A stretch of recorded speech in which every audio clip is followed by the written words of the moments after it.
Olá, sejam todos bem-vindos. Imagine a seguinte situação: você colocou um anel e ficou invisível. Então você pode ir lá naquela loja que você gosta muito e pegar todas as coisas que você sempre quis comprar e sair sem pagar. Ou você pode ir até um amigo, uma amiga ou alguém que você não gosta e pregar uma peça nele. Ou você pode ir até uma pessoa e se vingar. Você faria isso? O que você faria se você fosse invisível, se você tivesse esse poder? Bom, parece que nós estamos falando sobre o Senhor dos Anéis, sobre Frodo, mas não. Hoje nós iremos comentar sobre essa obra aqui, A República de Platão. Então, bora lá? Bom, eu preparei um resumo porque é uma obra bem vasta, né? Ele vai tratar de inúmeros assuntos aqui, então não pretendo falar de todos. É um clássico da filosofia e ele trata de muitas coisas aqui nessa obra, uma obra muito vasta, né? Então ele vai tratar sobre justiça, ele vai tratar sobre educação com ginástica, que é educação para o corpo, educação para a alma, através da música, por exemplo. E música aqui, ele não quer dizer apenas a música assim que a gente ouve, mas todo tipo de arte, né?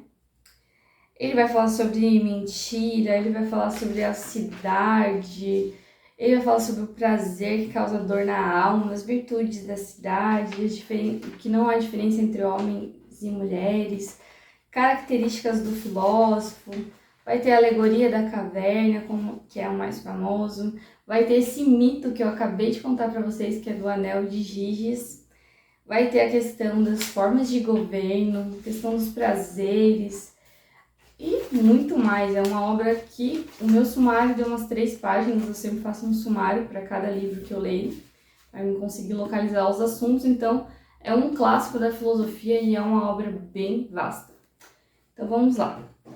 Para começar, eu gostaria de falar sobre o contexto histórico da época, né? Então, esse livro, o contexto histórico dele é a Guerra do Peloponeso. Então, uma guerra que trouxe instabilidade política, crise política ali para a Grécia, né?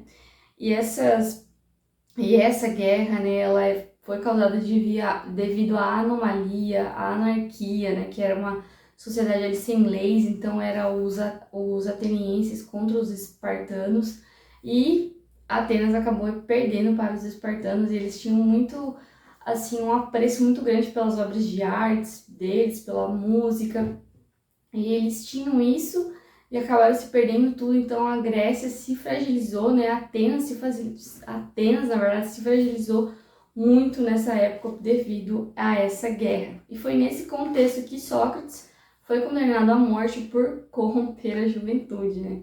Então, então esse livro foi escrito de maneira que discute a justiça, o problema da justiça, as causas da justiça, a falta de justiça.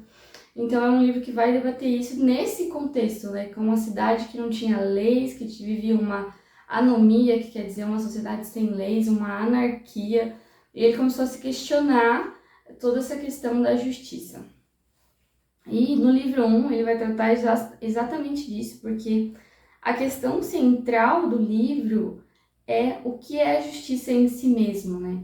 E como vai ter um debate com os sofistas aqui, os sofistas não consideram a justiça um valor em si mesmo, mas algo desejável pelas suas consequências. Então você já consegue entender o que eu quis dizer com essa história que eu contei no começo. Então, o livro 1, ele vai trazer definições de justiça. Então, tem 2 personagens sofistas aqui. Aí tem o Glaucon, Glaucon, que é um amigo de Sócrates, que era irmão de Platão. Tem o Céfalo, pai de Polêmaco, que estão discutindo no livro 1. Então, são 4 personagens, né? E para cada um deles vai dar uma definição de justiça. Então, o Polêmaco vai falar que a justiça é dar a cada um que lhe é devido, né? A arte de promover o bem aos amigos e o mal aos inimigos, que é uma definição usada pelo Maquiavel, né? Que a gente conhece pela palavra maquiavélico, né? Que do Maquiavel a citação é: aos amigos favores, aos inimigos a lei. E o Sócrates vai dizer que não tem nada a ver com isso, que a justiça que não tem como justo promover injustiça, né? Que seria o mesmo que o médico causar a doença em vez de saúde.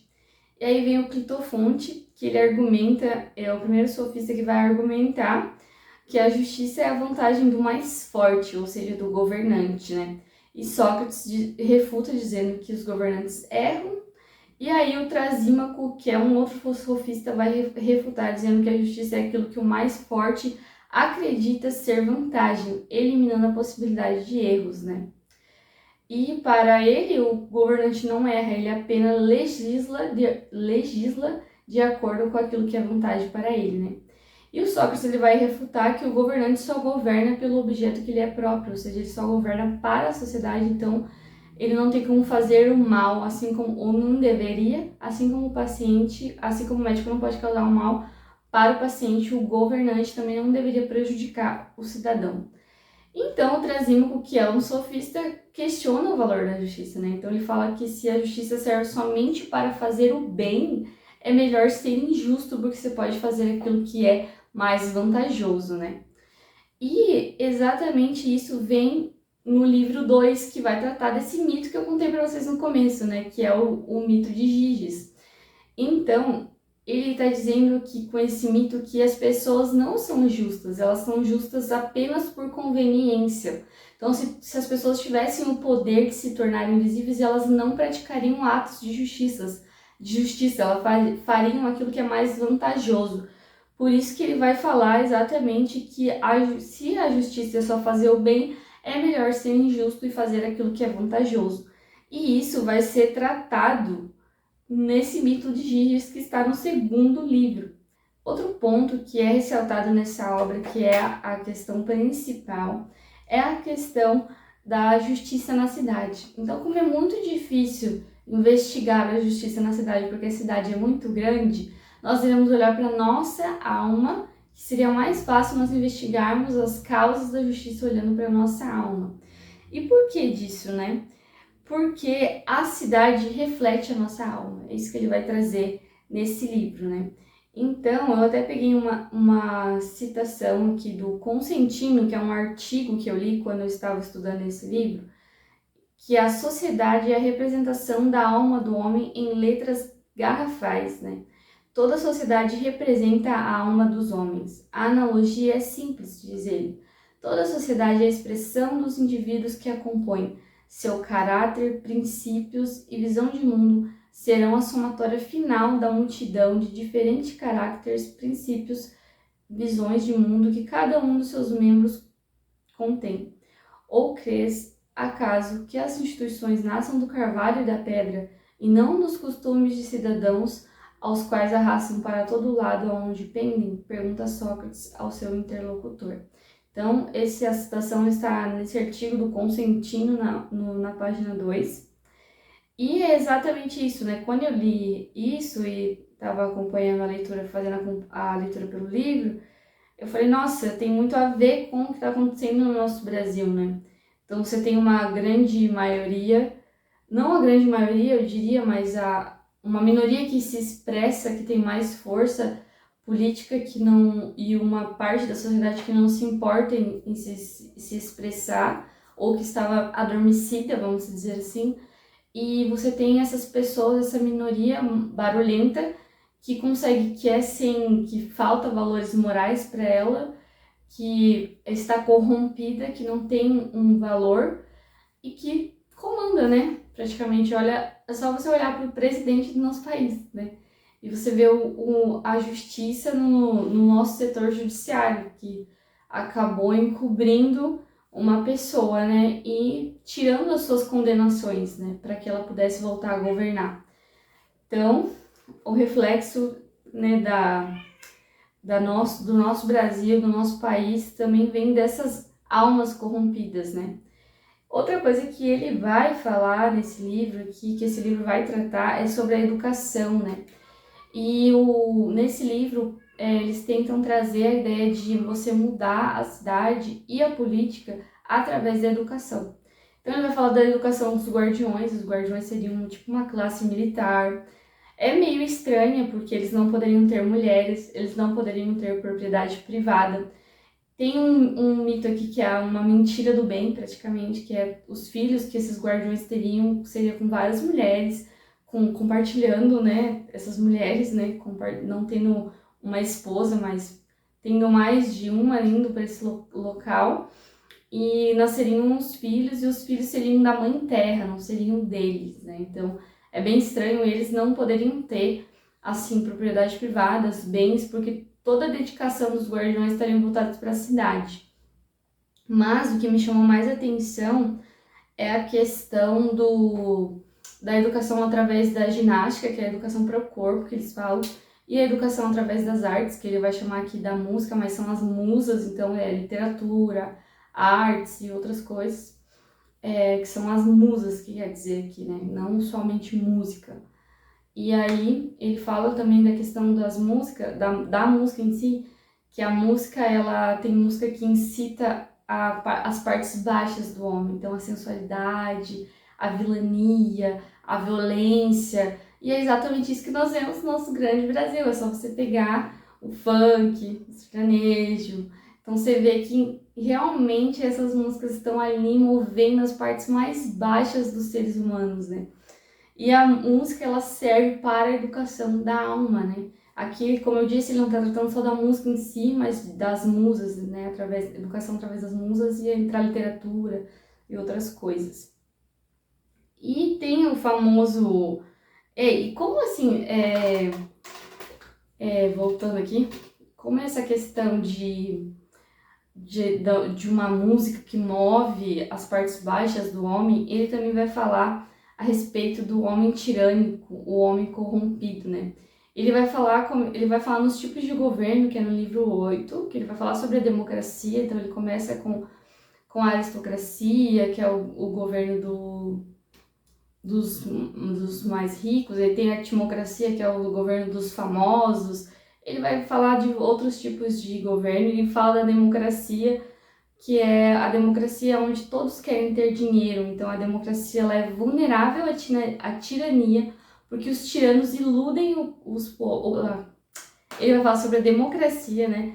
E na democracia todos querem dinheiro, então ela está vulnerável à tirania, porque o tirano, ele ilude o povo, né? E o governo democrático da nossa alma é guiado pelos desejos mais baixos, né? E é exatamente isso, né? Ele vai dar o exemplo do Eros, que é um bicho de várias cabeças, e ele vai falar que esse homem que de democrático passa para tirano, ele é tipo um louco, ele é apaixonado, ele é um viciado, e o tirano é escravo dos próprios desejos, né? Então ele traz aqui que a democracia ela leva à tirania, porque o governante ele engana as pessoas, justamente porque as pessoas querem mais dinheiro e porque a democracia é o governo daqueles que são guiados pelos desejos mais baixos da alma, que é esse desejo que todo homem e todo animal tem, que é esse desejo de comida, o desejo de reprodução. Só que o homem e o animal não estão no mesmo nível, porque o homem, o animal, né, no caso, ele só tem esse tipo de desejo, que é o desejo mais baixo, que é instintivo, para a sobrevivência dele. Então, para reprodução, para alimentação, sono. Agora, o homem, ele é superior. Então, ele tem desejos mais altos, mas ele não pode ser guiado por isso, né? E esses desejos baixos, ele é simbolizado tanto pelo estômago, quanto pelas partes íntimas, né? Então, nós, diferente dos animais, a gente não deve viver para satisfazer esses desejos baixos, né? Então, você vê como é prejudicial essa questão, né? Você fala assim, nossa, a democracia é o governo daqueles que são guiados pelos desejos mais baixos, vulnerável ao tirano, a esse bicho de várias cabeças, com vários humores, com vários desejos, que ele fala que é o tirano da nossa alma, né? Então, que tá querendo sempre ser saciado, né? E nós temos que ser guiados pela parte superior do homem, não por esse tirano, né? Então é muito... Ele fala que... Eu até peguei uma citação do Consentino, mas antes de eu comentar essa citação, que eu comentei aqui no meu comentário do livro, né? Que é fugir da dor e do sofrimento, é ser guiado pelas partes baixas da alma. É agir como um animal, o ser humano tem que viver pela sua parte superior. E já o Consentino, ele vai comentar assim, né? Além disso, já que as possibilidades de satisfação destes impulsos são ilimitadas, ele também é simbolizado como um animal de muitas cabeças, o tirano de muitas cabeças, a quais assumem variadas fisionomias e humores de acordo com as circunstâncias. podendo ora ser dóceis, ora ser gentis, ora agressivas e cruéis. Esse animal move-se entre os dois polos, o prazer e a dor. Persegue o primeiro, o prazer, e foge do segundo, ou seja, da dor. Porque prazer significa vida e dor significa morte aqui, né? E é muito interessante isso quando ele começa a comentar isso. Outra questão que ele vai trazer é o famoso mito da caverna, né? No mito da caverna, né, não falando que esse livro tem alguma coisa a ver com o cristianismo ou com o evangelho, porque eles adoravam outros deuses, né? Em Atenas, ele era pagão, não era crente, não era cristão, então a gente não pode dizer isso, né? Não pode fazer... Podemos fazer essa analogia, porque é o que eu vou fazer, mas a gente não vai dizendo que ele é cristão, né? Porque ele era pagão, no caso, né? A Grécia era pagã. E ele vai dizer, né, sobre a questão do... Ai, peraí aqui.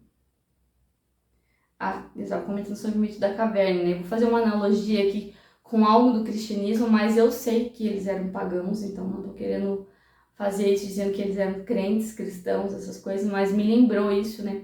O mito da caverna, como todo mundo conhece já, que é muito famoso, as sombras são as coisas materiais e temporais, né? E as coisas que a gente não vê são as coisas eternas, né? Que estão lá fora, né? E é exatamente isso que Paulo, né, que também sabia ali transitar entre os gregos, ele mesmo pregou para os atenienses lá, numa passagem de Atos, que ele vai lá e fala, olha, esse altar é o altar de Deus desconhecido, é sobre ele que eu estou falando, e ele sabia os poemas deles, ele conhecia a cultura, né? Eu lembrei exatamente dele falando que as coisas que a gente não vê são as coisas eternas, e as coisas que a gente vê são as coisas transitórias, são as coisas passageiras. E no mito da caverna a gente tem exatamente isso, então as sombras que eles estão vendo ali são as coisas materiais, são as coisas temporais, e aquilo que ele não está vendo é que ele tem que sair da caverna em direção ao sol aqui, que é representado pelo bem, são as coisas eternas. Então até mesmo dentro desse livro a gente consegue fazer essa analogia. Então o homem tirânico, o homem que está guiado pelos desejos mais baixos, geralmente ele está com seus olhos nas coisas materiais. Eu quero sucesso, eu quero satisfação. Agora o homem que é guiado pela sua parte mais racional, intelectual, ele está transcendendo, então ele está sempre ligado a coisas eternas. Bom, esse aqui é o meu comentário sobre esse livro, A República de Platão. Foi um livro difícil de ler, para falar a verdade. Eu li na faculdade, quando eu estava cursando filosofia. Eu tranquei agora, mas pretendo voltar no primeiro semestre, então eu tive textos de apoio passados pelos professores, aulas sobre isso, porque nós temos uma matéria lá, é só de leituras filosóficas. Então foi por esse livro que eu comecei, que eu conheci a obra de Platão. Então não li ainda os outros diálogos, mas foi uma obra difícil, mas que valeu muito a pena. E eu gostaria de deixar esse comentário aqui para vocês. Espero que esse vídeo seja útil para vocês. Se foi útil para você, deixa aí no comentário abaixo. Se você tiver alguma sugestão, também deixa aí. Valeu, obrigada!